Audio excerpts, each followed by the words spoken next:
Capítulo 22. O início das missões estrangeiras americanas. Samuel J. Mills, quando era estudante no Williams College, reuniu um grupo de colegas, todos sentindo o peso do vasto mundo pagão. Um dia, em 1806, 4 deles, atingidos por uma trovoada, se refugiaram na segurança de um palheiro.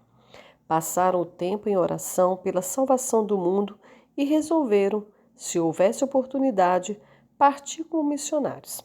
Essa reunião de oração no palheiro tornou-se histórica. Esses jovens foram mais tarde ao Seminário Teológico de Andover, onde Adoniram Judson juntou-se a eles. 4 deles enviaram uma petição à Associação Congregacional de Massachusetts, em Bradford, em 29 de junho de 1810, oferecendo-se como missionários e perguntando se poderiam esperar apoio de alguma sociedade nesse país ou se deveriam inscrever-se em uma sociedade britânica. Em resposta a essa solicitação, foi formada a Junta Americana de Comissários para Missões Estrangeiras. Quando solicitaram um fretamento para a junta, uma alma incrédula objetou no plenário da legislatura, alegando em oposição à petição de que o país continha uma reserva tão limitada de cristianismo que ninguém podia ser cedido para exportação, mas foi apropriadamente lembrado por outro que foi abençoado com uma atitude mais otimista de que se tratava de um artigo de tal natureza que quanto mais exportado, mais restava em sua origem. Havia muita confusão quando aos planos e finanças, então Judson foi enviado à Inglaterra para planejar com a London Society quanto à viabilidade das duas organizações cooperarem em envio e manutenção dos candidatos. Mas esse esquema não deu em nada. Finalmente, dinheiro suficiente foi coletado e em fevereiro de 1812, os primeiros missionários da Junta Americana zarparam rumo ao Oriente. Judson estava acompanhado de sua esposa, tendo se casado com Anne Hasseltine pouco antes de partir. Na longa viagem, de alguma maneira, o Sr. e a Sra. Judson e o Sr. Risse foram levados a rever suas convicções quanto ao modo adequado do batismo, chegando à conclusão de que apenas a imersão era válida, e foram rebatizados por Carey logo após sua chegada a Calcutá. Essa atitude separou impreterivelmente sua conexão com o grupo que os enviara e os deixou totalmente desprovidos de apoio. O Sr. Risse retornou aos Estados Unidos para relatar a situação aos irmãos batistas. Encararam a situação como resultado de um ato de providência e ansiosamente planejaram aceitar a responsabilidade que lhes era imposta. Consequentemente, a União Missionária Batista foi formada. Então, o Sr. Judson foi o responsável pela reestruturação de 2 grandes sociedades missionárias. A perseguição do Dr. Judson. Depois de trabalhar por algum tempo no Hindustão, o Dr. e a Sra. Judson finalmente se estabeleceram em Rancun, no Império Birmanês, em 1813. Em 1824, eclodiu uma guerra entre a Companhia Britânica das Índias Orientais e o Imperador da Birmânia. O Dr. e a Sra. Judson e Dr. Price, que estavam em Ava, capital do Império Birmanês, quando a guerra começou, foram imediatamente presos e encarcerados por vários meses. O relato dos sofrimentos dos missionários foi escrito pela Sra. Judson e é apresentado a seguir em suas próprias palavras. Rangoon, 25 de maio de 1826. Meu amado irmão, começo esta carta com a intenção de lhe dar os detalhes de nosso cativeiro e sofrimentos em Ava. Quanto tempo minha paciência permitirá que eu reveja cenas de repulsa e horror? A conclusão dessa carta determinará. Mantive um diário de tudo o que aconteceu desde nossa chegada a Havá, mas ele foi destruído no início de nossas dificuldades. A primeira notícia concreta que recebemos da declaração de guerra dos birmaneses foi durante nossa chegada a Tisimpur Knoll, a cerca de 100 milhas deste lado de Havá, onde parte das tropas, sob o comando do célebre Bandoola, acampara. Ao prosseguirmos em nossa jornada, encontramos o próprio Bandolola, com o restante de suas tropas extraordinariamente equipadas, sentado em sua barcaça de ouro e cercados por uma frota de barcos de guerra de ouro, um dos quais foi despachado instantaneamente do outro lado do rio para nos saudar e fazer todas as perguntas necessárias. Fomos autorizados a prosseguir em silêncio, quando ele informou o mensageiro de que éramos americanos, não ingleses, e estávamos indo para Ava em obediência ao comando de Sua Majestade. Quando chegamos à capital, descobrimos que o Dr. Price estava em desfavor na corte, e essa suspeita recaía sobre a maioria dos estrangeiros em Ava. Seu irmão visitou o palácio 2 ou 3 vezes, mas notou que a atitude do rei em relação a ele estava muito diferente do que era antes, e a rainha, que até então havia expressado anseio por minha pronta chegada, até agora não fez perguntas sobre como estou, nem demonstrou desejo de me ver. Consequentemente, não fiz nenhum esforço para visitar o palácio, embora quase diariamente fosse convidada a visitar alguns dos ramos da família real, que moravam em suas próprias casas, fora do recinto do palácio. Sob essas circunstâncias, consideramos que nosso curso mais prudente consistia em levar a cabo nossa intenção original de construir uma casa e iniciar operações missionárias conforme a ocasião permitisse, tentando assim convencer o governo de que realmente não tínhamos nada a ver com a guerra atual. 2 ou 3 semanas após nossa chegada, o rei, a rainha, todos os membros da família real e a maioria dos oficiais do governo retornaram a Amarapura, a fim de tomarem posse do novo palácio no estilo habitual. Não ouso tentar escrever aquele dia esplêndido, quando a majestade, com toda sua inconteste glória, adentrou os portões da cidade dourada e, em meio às aclamações de milhões, posso dizer, tomaram posse do palácio. Os Saupors das províncias limítrofes na China, todos os vice-reis e altos oficiais do reino estavam reunidos na ocasião, trajados com suas vestes de estado e ornamentados com as insígnias de seu cargo. O elefante branco, ricamente adornado com ouro e joias, era uma das mais belas coisas na procissão. Somente o rei e a rainha estavam sem adornos, vestidos com os simples trajes do campo. Eles, de mãos dadas, entraram no jardim em que tomamos nossos assentos e onde um banquete foi preparado para seu deleite. Todas as riquezas e a glória do império foram exibidas nesse dia.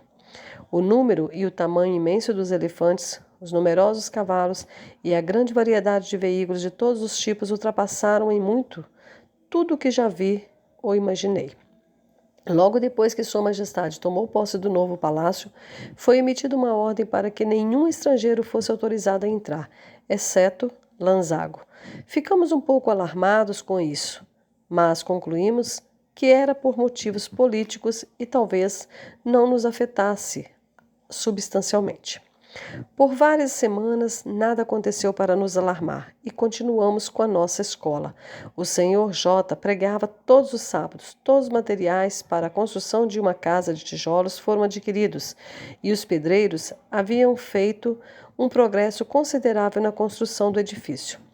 No dia 23 de maio de 1824, quando concluímos o culto na casa do médico, do outro lado do rio, um mensageiro veio nos informar que Rangoon havia sido tomada pelos ingleses. A notícia causou um choque, o que era uma mistura de medo e alegria. O senhor Gouger, um jovem comerciante residente em Ava, estava conosco e tinha muito mais motivos para temer do que o restante de nós. Todos nós, no entanto, voltamos imediatamente para nossa casa e começamos a pensar sobre o que deveríamos fazer. O senhor G foi até o príncipe Tar Arde, o irmão mais influente do rei, que o informou que não precisava se preocupar, pois mencionara o assunto à Sua Majestade, que havia respondido que os poucos estrangeiros residentes em Ava não tinham nada a ver com a guerra e não deveriam ser molestados. O governo estava agora inteiramente mobilizado.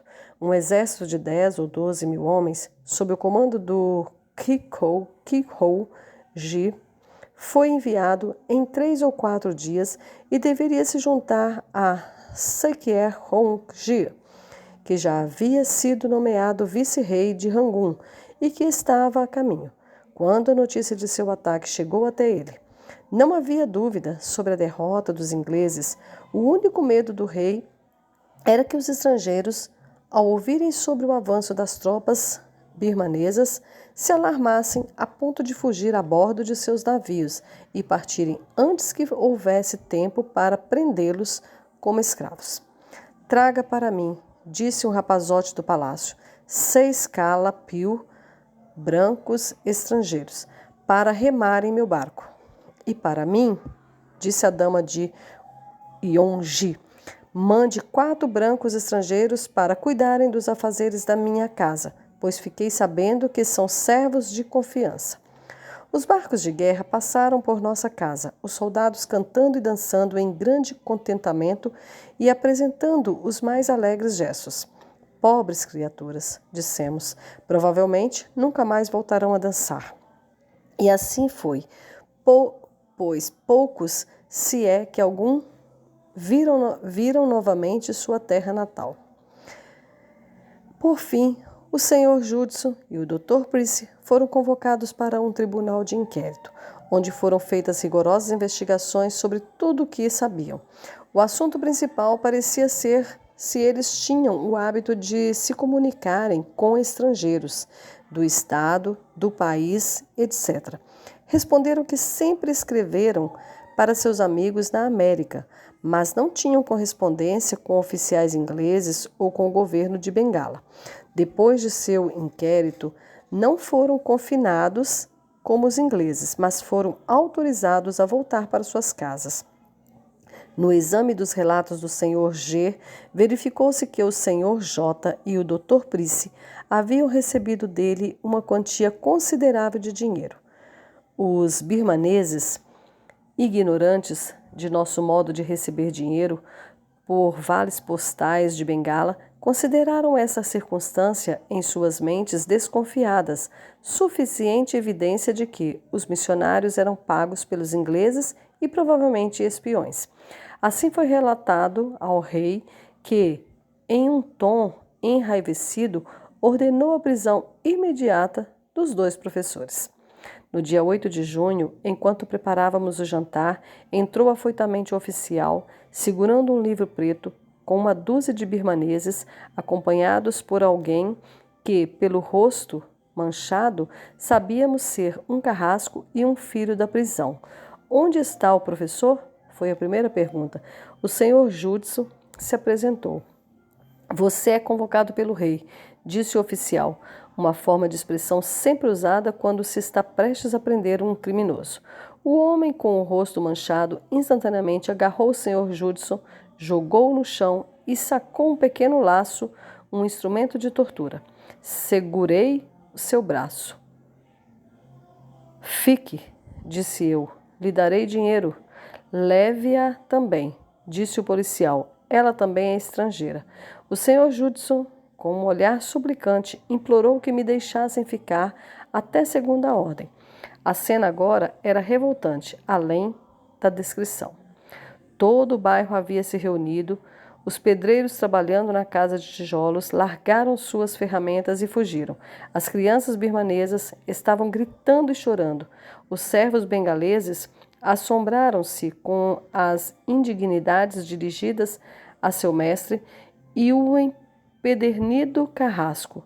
Com infernal contentamento, apertou as cordas, amarrou o Sr. Judson rapidamente e o arrastou para longe. Eu não sabia para onde. Em vão, implorei e implorei ao rosto manchado para aceitar a prata e soltar as cordas, mas ele rejeitou minhas ofertas e partiu imediatamente. Entretanto, dei o dinheiro a Mong Ing para segui-lo, para tentar mais adiante atenuar a tortura do Dr. Judson. Mas, em vez de aplacá-los, quando, a alguns metros de distância da casa, os desgraçados insensíveis jogaram novamente o prisioneiro no chão e apertaram ainda mais os cabos, quase para impedir sua respiração. O oficial e seu bando seguiram para o tribunal, onde foram reunidos o governador da cidade e os oficiais, um dos quais leu a ordem do rei para confinar o Sr. Judson na prisão até ser executado, na qual logo foi atirado. A porta se fechou e Mong Ing não o viu mais. Que noite agora tinha diante de mim! Retirei-me para o meu quarto e me esforcei para obter consolo ao entregar meu caso a Deus e implorar coragem e força para passar pelo que me aguardava. Mas o consolo do retiro não me foi permitido por muito tempo, pois o magistrado do local havia chegado à varanda e continuamente me chamava para sair e me submeter ao seu inquérito. Porém, antes de sair, destruí todas as minhas cartas, diários e escritos de todo tipo, para que não revelassem o fato de termos correspondentes na Inglaterra e que eu havia registrado todas as ocorrências desde nossa chegada ao país. Quando esse trabalho de destruição terminou, saí e me submeti ao inquérito do magistrado, que perguntou minuciosamente sobre tudo o que eu sabia. Depois ordenou que os portões do complexo fossem fechados e que ninguém pudesse entrar ou sair, e colocou uma guarda de 10 rufiões, a quem deu ordem estrita para me manterem a salvo, e partiu. Agora estava escuro. Retirei-me para um cômodo interno com minhas 4 menininhas birmanesas e tranquei as portas. Os guardas imediatamente ordenaram que eu abrisse as portas e saísse, ou derrubariam a casa. Recusei-me obstinadamente a obedecer e tentei intimidá-los, ameaçando reclamar de sua conduta às autoridades superiores no dia seguinte. Encontrando-me determinada em desconsiderar suas ordens, pegaram os 2 servos bengaleses e os prenderam a pelourinhos em uma posição muito dolorosa. Eu não podia suportar isso, mas chamei o chefe até a janela e prometi dar um presente a todos pela manhã, se libertassem os empregados. Depois de muita contenda e muitas ameaças graves, consentiram, mas pareciam decididos a me incomodar tanto quanto fosse possível. Meu estado desprotegido e desolado, toda a minha incerteza sobre o destino do Sr. Judson, as horríveis funsanatas e o linguajar quase diabólico da guarda, todos conspiraram para tornar essa noite de longe e mais angustiante que já passei. Podes imaginar, meu querido irmão, que o sono era um estranho para os meus olhos, assim como paz e compostura eram estranhas para minha mente. Na manhã seguinte, enviei Mong Ing para verificar a situação de seu irmão e dar-lhe comida se ainda estivesse vivo. Ele logo voltou, com a informação de que o Sr. Judson e todos os estrangeiros brancos estavam confinados na prisão, aguardando execução, com 3 pares de grilhões de ferro cada e presos a um longo poste, para impedir que se movessem.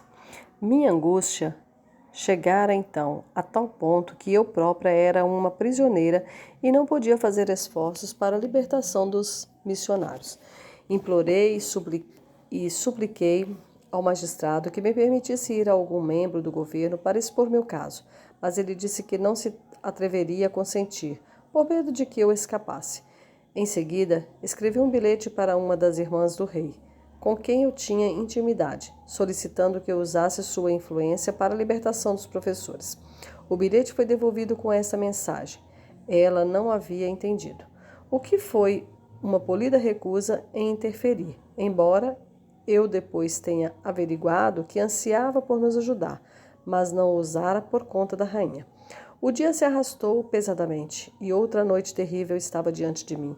Esforcei-me para amenizar as suspeitas da guarda, dando-lhes chá e charutos para passarem a noite, de modo que me deixassem ficar dentro do meu quarto, sem me ameaçarem, como fizeram na noite anterior. Mas a ideia de teu irmão está estendido no chão descoberto, agrilhoado e encarcerado, assombrou minha mente como um fantasma e impediu que eu conseguisse dormir tranquila, embora meu corpo estivesse quase exausto.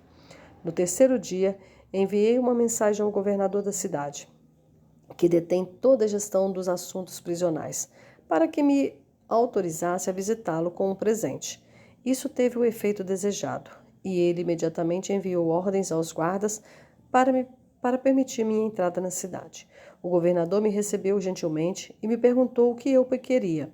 Expus a ele a situação dos estrangeiros, em particular a dos professores, que eram americanos e não tinha nada a ver com a guerra. Ele me disse que não estava em seu poder libertá-los da prisão ou dos grilhões, mas que poderia tornar sua situação mais confortável. Ali estava seu chefe de gabinete, com quem deveria deliberar quanto ao pagamento. O oficial, que era um dos escriturários da cidade, cujo semblante apresentava, à primeira vista, a mais perfeita reunião de todas as paixões pecaminosas ligadas à natureza humana, me levou a um canto e se esforçou para convencer-me de que eu, assim como os prisioneiros, estávamos inteiramente à disposição, que meu bem-estar futuro dependeria da minha liberalidade em relação às contribuições e que essas deveriam ser feitas de maneira privada e sem conhecimento de qualquer oficial do governo. O que devo fazer, disse eu, para obter uma atenuação das atuais penas dos dois professores? Pague para mim, disse ele, 200 ticals, cerca de $100, 2 peças de tecido fino e 2 lenços. Eu levara dinheiro comigo pela manhã, pois nossa casa fica a 3 quilômetros da prisão. Não podia voltar facilmente. Ofereci o dinheiro ao oficial e implorei que não insistisse nos outros artigos, pois não estavam em minha posse. Ele hesitou por um tempo, mas, com medo de perder tanto dinheiro, concluiu que era melhor aceitar, prometendo aliviar os professores de sua situação tão dolorosa. Então, consegui uma ordem do governador para minha entrada na prisão, mas o que senti ao encontrar teu irmão naquela situação miserável e horrível e na comovente cena que se seguiu, não tentarei descrever. O senhor Judson rastejou até a porta da prisão, pois nunca me foi permitido entrar, e deu-me algumas instruções sobre sua soltura. Mas antes que pudéssemos fazer qualquer preparativo, recebi a ordem de partir por aqueles carcereiros de coração de ferro, que não podiam suportar ver-nos desfrutar do mínimo consolo de nos encontrarmos naquele lugar miserável. Em vão, aleguei a autorização do governador de minha admissão, ao que repetiram duramente: parta ou a tiraremos daqui. Na mesma noite, os missionários, juntamente com os outros estrangeiros que pagaram uma quantia igual, foram retirados da prisão comum e confinados em um galpão aberto no compartimento prisional. Ali me foi permitido enviar comida e tapetes para dormir, mas não foi admitida novamente por vários dias. Meu próximo objetivo era apresentar uma petição à rainha, mas como não era admitida no palácio nenhuma pessoa que estivesse em desonra com sua majestade, procurei apresentá-la por meio da esposa de seu irmão. Já a havia visitado em melhores dias e recebido distintos sinais de sua aprovação, mas agora os tempos haviam mudado. O senhor Judson estava na prisão e eu em perigo, razão suficiente para dar-me uma fria recepção. Levei um presente de considerável valor. Estava estirando-se sobre seu tapete quando entrei, com os criados à sua volta. Não esperei a pergunta habitual a um suplicante: o que você quer? Mas de maneira ousada, sincera, porém respeitosa. Expus nossas angústias e nossas injustiças e implorei por seu auxílio. Ela ergueu parcialmente a cabeça, abriu o presente que eu trouxera e respondeu friamente: seu caso não é singular. Todos os estrangeiros são tratados da mesma forma. Mas é singular, disse eu. Os professores são americanos, são ministros de religião, não têm nada a ver com guerra ou política, e vieram a Havá em obediência à autoridade do rei. Eles nunca fizeram nada para merecer tal tratamento. É certo que sejam tratados assim. O rei faz o que quer, disse ela. Eu não sou o rei. O que posso fazer? Você pode expor o caso deles à rainha e obter sua liberação, respondi. Coloque-se na minha situação. Se estivesse na América e seu marido, inocente do crime, jogado na prisão, agrilhoado, e você uma mulher sozinha e desprotegida, o que faria? Com um ligeiro grau de simpatia, ela disse: apresentarei sua petição. Volte amanhã. Voltei para casa, com considerável esperança de que a rápida libertação dos missionários estava próxima, mas no dia seguinte, os bens do senhor Gouger, no valor de $50.000, foram confiscados e transportados para o palácio. Os policiais, ao voltarem, educadamente me informaram que deveriam visitar nossa casa no dia seguinte. Agradeci pelas informações e fiz os preparativos adequados para recebê-los, ocultando o maior número possível de pequenos objetos, juntamente com considerável quantia de prata, pois eu sabia que se a guerra fosse prolongada, ficaríamos em um estado de fome sem ela. Mas minha mente se pôs em um terrível estado de agitação para que a prata não fosse descoberta e eu fosse tirada da prisão.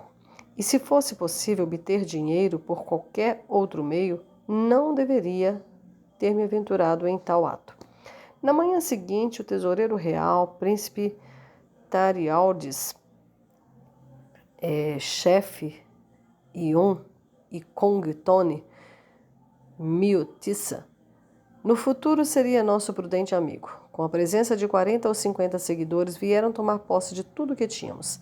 Tratei-os civilmente, dei-lhes cadeiras para se sentarem, chá e doces para que comessem.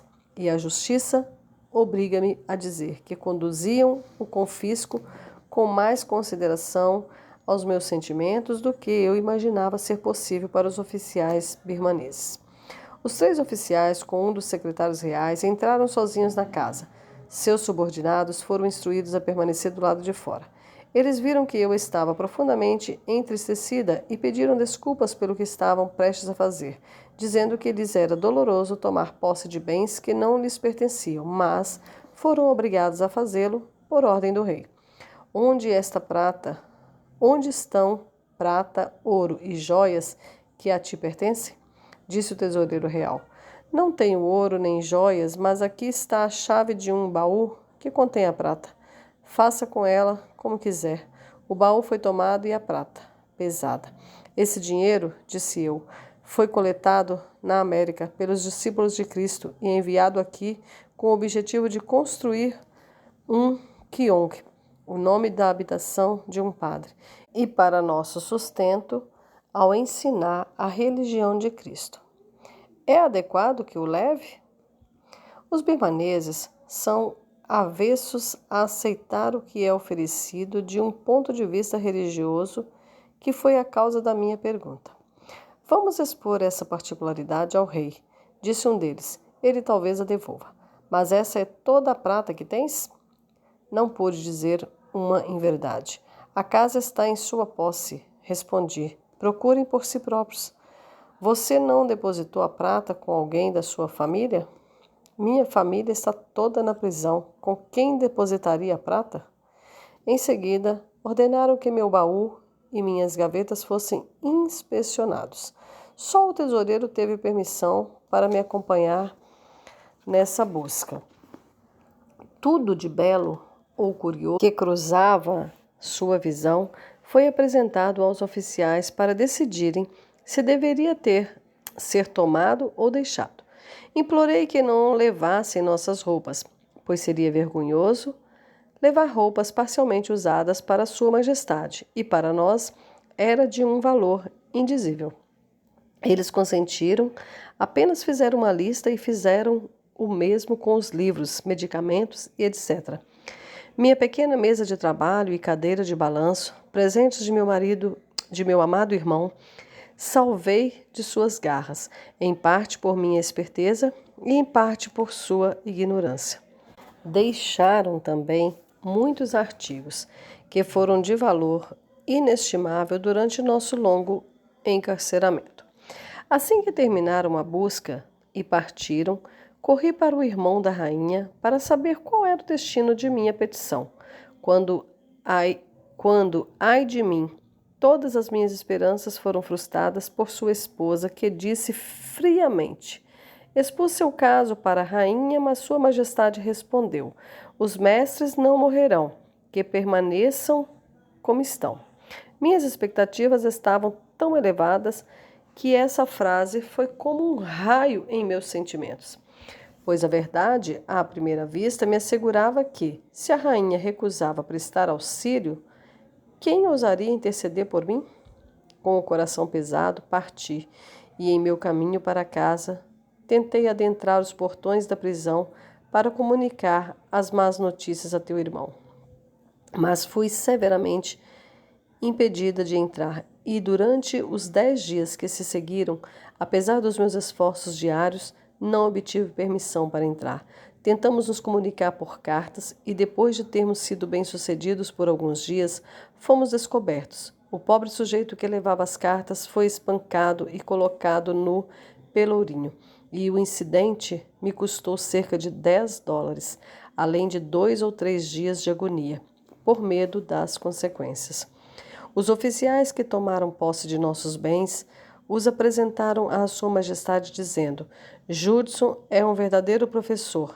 Não encontramos nada em sua casa a não ser o que pertence aos sacerdotes.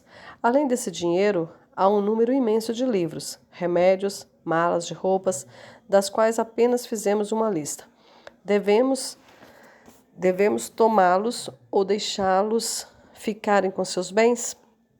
Eles devem mantê-los, disse o rei, e deixar estes bens separados, pois lhes serão restaurados se for considerado inocente.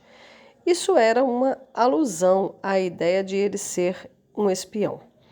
Nos 2 ou 3 meses seguintes, fui sujeita a um assédio contínuo, em parte por minha ignorância sobre a administração da polícia e em parte pelo desejo insaciável de todos eles, oficial, de enriquecer-se com nossos infortúnios. Tu, meu querido irmão, que conheces meu forte apego aos meus amigos e quantos prazeres já vivi até agora, em retrospecto, podes julgar, pelas circunstâncias acima, quão intensas foram minhas dores. Mas o ápice, o auge das minhas angústias, consistia na terrível incerteza de nosso destino. A minha opinião atual era que meu marido sofreria morte violenta e que eu iria, é claro, tornar-me escrava e definhar em uma existência miserável, embora curta, nas mãos tirânicas de algum monstro cruel. Mas os confortos da religião, nessas circunstâncias difíceis, não eram poucos nem pequenos.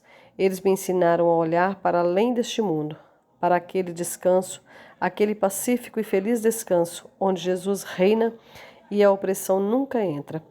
Alguns meses após a prisão de teu irmão, fui autorizada a fazer uma pequena sala de bambu nas dependências da prisão, onde ele podia ficar praticamente sozinho e onde às vezes me foi permitido passar 2 ou 3 horas. Aconteceu que os 2 meses em que ocupou esse lugar eram a época mais fria do ano, quando teria sofrido muito no galpão aberto que ocupara anteriormente. Depois do nascimento de sua sobrinha, não pude visitar a prisão e o governador, como antes, e descobri que havia perdido a considerável influência que adquirira anteriormente, pois ele não estava tão disposto a ouvir minhas petições, quando alguma dificuldade ocorria, como antes. Quando Maria tinha quase 2 meses de idade, seu pai, certa manhã, me mandou dizer que ele e todos os prisioneiros brancos foram colocados na prisão interna, com 5 pares de grilhões cada, que seu quartinho havia sido demolido e seu tapete, travesseiro, etc., haviam sido levados pelos carcereiros, o que para mim foi um choque terrível, pois imediatamente pensei que isso seria apenas um prelúdio para males ainda maiores. A situação dos prisioneiros agora era angustiante, além do que se pode imaginar. Foi no início da estação quente. Havia mais de 100 prisioneiros trancados em uma sala, sem nenhuma ventilação, exceto pelas rachaduras nas tábuas. Às vezes, eu obtinha permissão para ir à porta por 5 minutos, quando meu coração adoecia com a miséria exibida. Os prisioneiros brancos, por transpiração incessante e perda de apetite, pareciam mais mortos do que vivos. Fiz pedidos diários ao governador, oferecendo-lhe dinheiro, que ele recusou, mas tudo o que consegui foi permissão para os estrangeiros comerem a comida lá fora, e isso continuou por pouco tempo. Depois de ser mantido na prisão interna por mais de um mês, teu irmão foi tomado pela febre. Tive certeza de que ele não viveria muito, a menos que fosse removido daquele lugar fétido. Para tanto, e para estar perto da prisão, mudei-me de nossa casa e montei uma pequena sala de bambu no anexo do governador, que ficava quase em frente aos portões da prisão. Implorei incessantemente ao governador que me desse uma ordem para tirar o senhor Judson da grande prisão e colocá-lo em uma situação mais confortável. E o velho, exausto com minhas súplicas, me deu a ordem em um impresso oficial. E também deu ordens ao carcereiro para permitir minha entrada e saída a qualquer hora do dia, para ministrar medicamentos. Agora estava feliz. De fato, o senhor Judson foi imediatamente transferido para um pequeno casebre de bambu, tão baixo que nenhum de nós conseguia ficar em pé, mas um palácio em comparação com o lugar que deixara.